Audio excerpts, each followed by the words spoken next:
7-сентябрда башталгыч класстын окуучулары үйдө окуп жаткан сүрөттөр тарады. Анда 17 бала бөлмөдө парталар жана отургучтар жоктугунан китеп баштыгын үстүнө окуу куралдарын коюп алып сабак өтүп жатканын көрүүгө болот. Ал эми мугалимдин столунун бир чети гана көрүнгөн. Бул кадрлар Баткенде тартылганы айтылууда. Онлайн окута албаган эжеке окуучуларын үйүнө чакырып окутуп жатат экен, дейт сүрөттүн автору.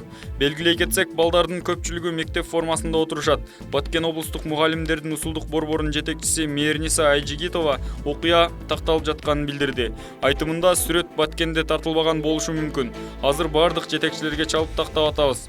Баткен кадамжай, мындай шартта окуп жаткан окуучуларыбыз жок, деди. Мындай болушу мүмкүн эмес. Негизи оору катталбаган айылдарга 15 мектепте окуучулар барып келип билим алса болот деген сунушту Билим берүү министрлигине жөнөткөнбүз. Бирок жергиликтүү бийлик 5 эле мектепке уруксат беришти. Облустагы калган мектептер дистанттык режимде окуп жатышат, деди Айжигитова. Кыргызстанда коронавирус пандемиясына байланыштуу жаңы окуу жылынын биринчи чейректеги окутуу аралыктан уюштурулду. Санкт-Петербургда Кыргызстандын жараны мылтыктын огунан жаракат алганын 8-сентябрда күч түзүмдөрүнүн булактарга шилтеме берүү менен Орусиялык маалымат каражаттары жазып чыгышты.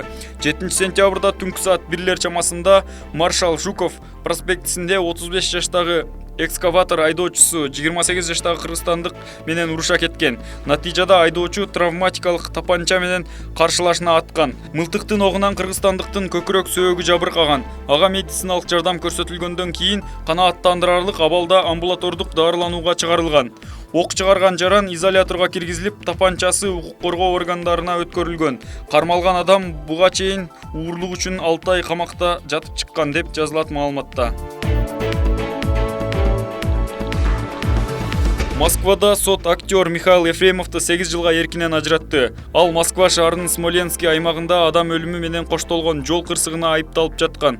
Бул тууралуу Медуза жазды. Судья Елена Абрамовнанын билдирүүсүндө актердун күнөөсү тастыкталган. Ал 8 жылга эркинен ажыратылды. Мындан сырткары көз жумган Сергей Захаровдун баласына 800 000 рубль өндүрүп берүү тууралуу да өкүм чыгарган.